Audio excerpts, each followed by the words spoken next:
Olá, Curicas, tudo bom? Então vamos lá, vamos falar sobre educação financeira. Deixa eu explicar. A filosofia ela desenvolve projetos, né? E o projeto que ela desenvolve são projetos de vida. Então, para isso, nós temos educação financeira. E o eixo dessa aula de hoje é a nossa relação com o dinheiro. A aula está sendo gravada, né, que eu quero fazer um teste com vocês para verificar a qualidade desse áudio que vocês recebem aí em relação ao presencial, né? O ideal é que vocês assistam a aula, né, com antecedência e depois anotem todas as dúvidas, né, para que na hora que a gente esteja no presencial ou no online, a gente possa tirar as dúvidas daquilo que nós estamos explicando. Então, é meio que uma inversão da coisa, né? Do modo de aprender. Então, é aprender a reaprender, né? Vamos dizer assim. Então, a aula hoje, ela muda um pouquinho o modelo que a gente está acostumado de estudar. Então, quando a gente pensa na sala de aula, né, a gente pensa na sala de aula com o professor ali, conversando, explicando, tirando as dúvidas.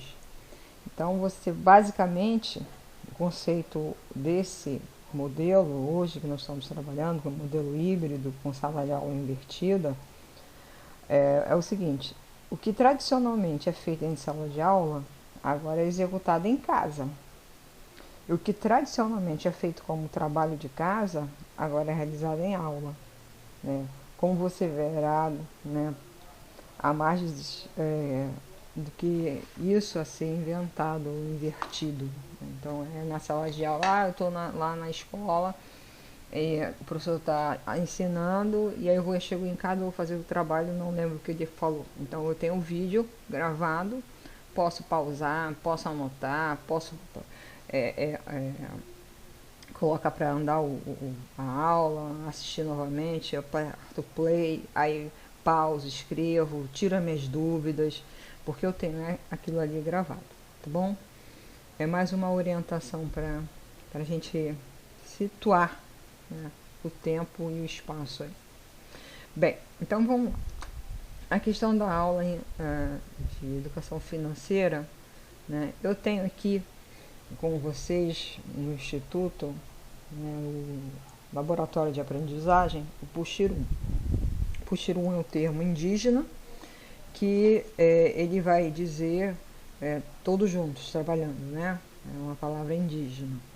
Então, o conteúdo da educação financeira, depois nós vamos falar sobre educação fiscal, nesse módulo, ele foi dividido em módulos, e nesse módulo, o nosso objetivo é fazer com que vocês compreendam a relação cotidiana das pessoas com seus recursos financeiros e fazer escolhas cada vez mais conscientes, né?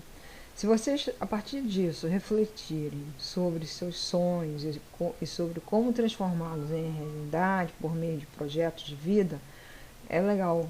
Poxa, vai ser muito bom. E aí tem uma outra coisa, que é avaliar a sua necessidade e desejo e como os efeitos de suas escolhas afetam a vida, a qualidade de vida, né, tanto no presente como no futuro. Então, nós, olhando para isso, a educação financeira é qualidade de vida, né? Então, por quê? Porque é uma vida financeira mais saudável. Então, nós procuramos uma sociedade, nós somos uma sociedade de consumo, né? A nossa sociedade é uma sociedade consumista. E as questões econômicas, elas nos envolvem no dia a dia.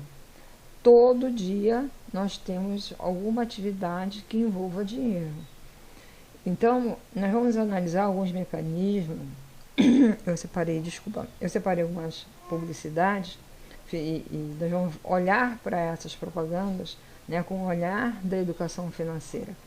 E isso vai impulsionar e ampliar o consumo na atualidade, porque tem todo um trabalho de linguagem, né, todo um trabalho de motivação, uma linguagem de consumo mesmo. O padrão hoje pelo logaritmos do computador, da tua pesquisa de busca, e aparece um monte de geladeira, um monte de fogão, um monte de brinquedo, um monte de aquilo outro. Por quê? Porque o computador, ele consegue perceber, né, a internet, a partir dos logaritmos, eles começam a perceber quem é esse, qual é o perfil dessa pessoa. Então, analisar essas práticas de consumo e o uso, né, desse dinheiro adequadamente. Então, isso quer dizer o quê? Eu preciso entender que existe, né, uma receita, uma despesa, e essa despesa eu preciso pensar nela, né, como uma despesa voltada para a discussão da capacidade e da necessidade e do planejamento. Qual é a capacidade que eu tenho financeira, né? Qual é a minha necessidade disso, qual é a minha prioridade e se isso está dentro de um planejamento.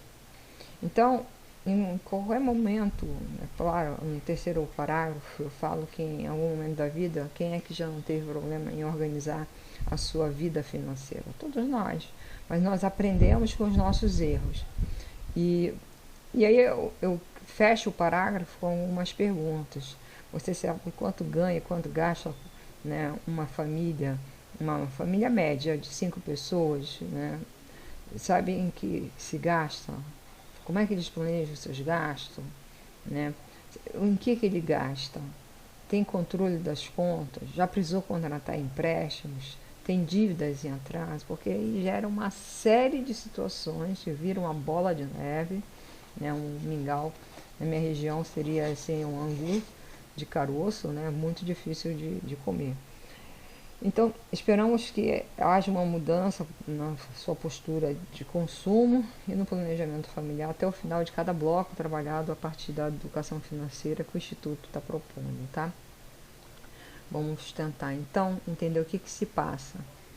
Aqui eu peguei 3 manchetes, né? Não são novas, mas eu acho que é importante o cenário que está mostrando isso. Se você assiste, né, em algum momento você assiste alguém falando, né, na televisão ou na hora que papai, mamãe, tio, alguém está lá conversando sobre a questão dos gastos, vai falar sobre a questão das compras, parcelar, cartão de crédito, essas palavras que empréstimo, banco, cheque especial, né? Vocês já ouviram essas palavras, né? IPTU, IPVA, né? Seguro do carro, né? Várias cotas. Mês de janeiro e fevereiro são meses de muitos gastos tributários. A gente vai falar sobre tributo e como é que isso se dá, como vem a renda para dentro de casa e como essa renda ela é administrada. A gente tem que perceber isso. Perceber por que a mamãe sempre diz assim, ó, na volta eu compro e quando volta nunca compra, né? E é verdade. Ah, eu duvido se a mãe de vocês já não falou isso. Não, na volta eu compro e não compra. Então, assim, aqui nesse primeira manchete fala numa inadimplência do consumidor sobe 17,2% em agosto. Diz o Serasa. A Serasa é um órgão, né, de controle fiscal. Quem entra para o Serasa está com uma dívida imensa. Ele que vai dar o perfil desse consumidor, né, se ele é adimplente ou inadimplente. Aí que é a coisa do cadastro positivo, do cliente positivo. Então, o Serasa, ele sempre faz uma relação, né, de crescimento ou de queda, né, da inadimplência ou adimplência. Adimplência é quem não tem dívida, né? Inadimplência é aquele que tem dívida. Então, você tem lá, em agosto, você, num período de janeiro a agosto, havia o banco, né, os bancos apresentaram uma inadimplência, uma queda de 6% no período de 2013 a 2012. E nós estamos para receber agora, né, o perfil desse consumidor. Só que, o que acontece? Nós já chegamos a 32 e nós estamos em março. Então a inadimplência ela está muito maior, mas muito maior, né? E olha que nós estamos em 2021. Né? Quantos anos se passaram aí? 7 anos, 8 anos, né? 9 anos. Nós estamos falando de que esse consumidor continua com um comportamento tradicional. Então, esse endividamento das famílias aumenta no mês e atinge 63,6%. É um endividamento muito grande, né? As famílias elas aumentaram seu endividamento. Aí você olha para o cenário que nós estamos no cenário da pandemia, que muitas casas fecharam seus negócios, né? Muitos negócios que eram feitos, né, pelos microempreendedores tiveram que ser fechados por conta da pandemia. As pessoas começaram a trabalhar com o delivery e isso requer uma estrutura, tiveram que se readaptar a esse cenário. Então foi muito difícil, e está sendo muito difícil, até porque nós estamos voltando naquele momento em que não tem álcool em gel, né? Tá todo mundo procurando máscara. Por quê? Porque o novo coronavírus ele é muito mais letal do que o anterior, né? Então, a dívida do cheque especial e cartão de crédito vai aumentar, né, e vai atormentar a maioria dos inadimplentes. Aí você diz assim, poxa, tia Misa, por que você está pegando matérias, manchetes antigas? Porque vocês estão vendo que isso tudo não é novo. É exatamente para vocês refletirem que o meu comportamento, se continua com o mesmo comportamento anterior, eu vou viver novamente essa situação. Eu não vou sair dessa situação se eu não mudar a minha ideia de consumo, né? Que é aquilo que eu falei, a capacidade, a necessidade, né? A prioridade. Isso é prioridade? Qual é a prioridade disso? Tá planejado? Não tá? Não dá para fazer. Tem que entender isso. A família precisa falar sobre o orçamento, né? Isso não é só tarefa do papai e da mamãe, a tarefa é de todos. E aqui observa que nós tivemos segunda-feira, né, o Dia Internacional da Mulher. Então choveu de, né, ofertas, o mercado estava cheio de propaganda. Se você fosse no centro de São Pedro, você vai ver sapatarias com descontos de não sei quantos por cento. Aí você olha lá dentro da sapataria, que antigamente era cheia de gente, agora tem menos funcionários, né? Eu quero esse assim, né? Eu quero isso, quero isso, quero isso. Se você olhar, né, ainda mais as meninas, olhar para os sapatos, dá água na boca, dá aquela vontade de ter todos esses sapatos, esses estilos. Se mostrar isso para sua mãe, para sua irmã, ela vai dizer, eu quero isso, quero isso, quero isso, quero isso. Eu também quero, né? Então, a propaganda, ela é feita exatamente para dar, né, a você aquela coisa de uma linguagem, né, de empatia. Ela vai buscar isso, ela vai tentar te comover. Para você ficar mais sedutora, você precisa usar um sapato desse aí, né? Para você conseguir tal coisa, você precisa ter esse sapato. Então, quanto é que vale ter um status assim? Essa que é a grande realidade.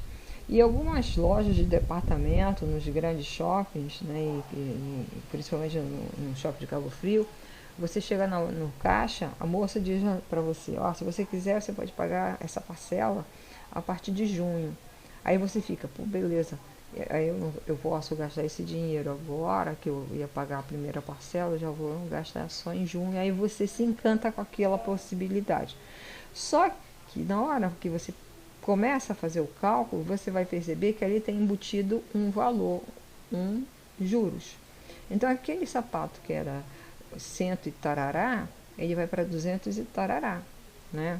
Por quê? Porque há um juro embutido para você poder pagar aquela mercadoria mais adiante.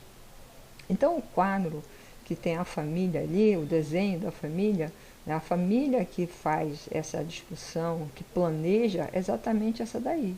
Né, esse desenho que tem aí, onde o pai é o provedor e o mantenedor, né, porque é ele que está segurando o símbolo do dinheiro. A mãe é ela que administra a casa, porque ela está fazendo a administração da casa. Né, e tem duas crianças, duas filhas, que fazem a relação do consumo, né? Eu quero isso, eu quero isso, eu quero brinquedo, eu quero sapato, eu quero vestido, eu quero, né, o jogo tal, eu quero tal coisa. Criança, ela conjuga muito bem o verbo querer, né? E nem sempre querer é poder. Então, essa relação, essa conversa, ela tem que ser uma conversa entre todos esses membros da casa. É uma tarefa difícil, mas tem que ser conversado com todos da casa, porque senão esse provedor aqui, ele vai adoecer, né? E vai adoecer ela e vai adoecer todo mundo, né? Porque ninguém vai se entender. Então, a educação financeira é mudança de postura, é você compreender essa relação cotidiana, né? Cada vez mais, e que fazer escolha cada vez mais consciente sobre isso. Vamos refletir sobre essa propaganda aqui. Aqui nessa propaganda eu tenho um ferro, né, moderno, né? Quem não gostaria, toda dona de casa gostaria de ter um ferro moderno desse aqui. E aí a loja, né, do virtual, ela tá lá 15 vezes de R$13,99. Pô, legal, vou ter o ferro, né? Vou ter aquele ferro da novela, parará, beleza. Vou pagar R$13,99. Só que você compromete a sua renda para pagar um ferro mais de um ano. São 15 parcelas. Então é mais de um ano para pagar um ferro de passar, né? Então essas são estratégias de venda. Quem é que vai deixar de aproveitar uma oferta por apenas R$13,99 por mês? Aquele que não pensa, né, na educação financeira, na gestão financeira da coisa, aquele que vai comprometer a sua renda, né? Então, ao ler o anúncio, é possível saber que o ferro de passar custa R$ 59,85. Eu posso fazer aquilo que no vídeo, e eu peço que vocês, eu orientei que vocês assistam o primeiro vídeo, depois essas explicações, e leiam o material que eu deixei. Por quê?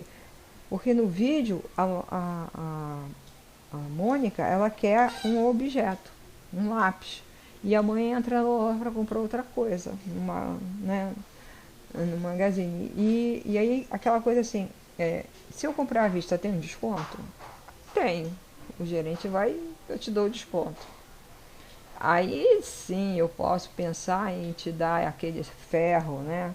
Aquela coisa assim, posso pegar e não comprometi a renda porque não estava previsto o desconto, e com o desconto eu acrescentei mais um objeto, mais uma coisa, mais um agrado para o meu filho. Então tem umas armadilhas, né? Essas armadilhas do desejo, das publicidades, desses anúncios que chamam muita atenção. Só que você tem que prestar muita atenção nas informações. O que é que essa informação, né, o que está por detrás dessa informação? Então, tem jogo de cores, de personagens, o cara que está fazendo sucesso lá na televisão, o ator famoso, né, a menina do BBB. Então, tem todo um jogo de sedução, efeito, né, para tirar a tua visão, né, do que realmente é necessário, sobre se esse valor vai comprometer o teu orçamento ou não, né? Essa que é a discussão. E aí vem Dia das Mães. Eu catei essa imagem na internet. Dia das Mães, vem lá, Dia das Mães, todo mundo fica, pô, presentear a mãe que mais se dedica por você, né? Quem é a pessoa? Mamãe. Uma mãe que passa horas em pé, uma mãe que acorda, uma mãe que levanta cedo para fazer o café, uma mãe que fica perturbando você para estudar, para fazer o dever, uma mãe que fica te vigiando, o que tu está catando na internet, a mamãe que é isso, a mamãe que é aquilo. Esse emprego ninguém quer, né? Foi feita uma propaganda, a Unicef lançou uma propaganda, uma publicidade de uma entrevista de emprego. Provavelmente alguns de vocês devem ter ouvido falar. E aí ele falava sobre qual é o perfil que ele queria, né? Então era uma pessoa que acordava, não tinha hora para dormir, né? Não tinha hora para comer, às vezes comida fria, às vezes comia aquilo que sobrava, ou então deixava de comer a comida do dia para comer a comida do dia anterior, né? Então é um trabalho que todas as pessoas que se candidataram àquela vaga, né, não queriam. E no final ele perguntava, você sabe qual é a remuneração? Nenhuma. Aí as pessoas ficam, quem é que vai se contratar? Quem é que vai se candidatar para uma vaga dessa? Ué, mas você não quer saber qual é a profissão? Professor de mãe. É a mãe que faz isso, né? Então, esse apelo todo, né, de quem mais se dedica por você, aí você vai tentar fazer de tudo para agradar a mãe. Será que não tem outras formas de agradar a sua mãe? Será que a sua mãe... A minha mãe é o seguinte, também tem aquelas mães super materialistas, né? Minha mãe diz logo assim, ó, presente para mim não é presente para casa. Me dar panela não é meu presente, presente você está mandando presente para minha casa, né? Mas isso no ano em que minha mãe ainda, né, raciocinava legal. Hoje ela não tá legal de saúde, então ela prefere você lá presente, dando carinho, ouvindo as histórias, né, e os sonhos e todas as coisas que cabem na cabeça dela ali. E é isso que vai ficar. Então, o que a gente precisa perceber nessas propagandas? O que vem primeiro quando olhamos na figura, né? Certamente os destaques, né? Que informação estão em destaque? Qual informação está faltando, né? O coração, ele é o símbolo que lembra o amor e a propaganda faz referência ao Dia das Mães. Então, comprar algo seria um ato de amor, né? Pelo anúncio. Então, ao ler o anúncio, a gente deixa de aproveitar e presentear a pessoa que você mais se dedica por você. O que está por detrás dessa história toda é isso aqui, ó. Confira as regras no site. Por que é 10%? Às vezes os 10% está relacionado a compra com, né, frete acima de tantos por cento, 15% no boleto ou no débito. Tem aqui também os dois, ó, tem duas observaçõezinhas aqui, ó, dois asteriscos. O 15% aqui, né, tá embutido 15% de desconto no boleto ou no crédito. Às vezes é para determinadas regiões. Quantas vezes você quis fazer uma compra, seu pai, sua mãe quis fazer uma compra, tá um valor mais barato, aí você vai lá, não tem para a sua região. Por quê? Exatamente essa situação, né? E aí a internet, ela vai buscar esse perfil a partir desse logaritmo de pesquisa e vai te encher de oferta, né? Vai te encher de oferta. E aqui entra as referências, né, de onde eu busquei, né, as propagandas da onde também eu tirei material de reflexão. Era essa a nossa conversa, né? Tem um estudo de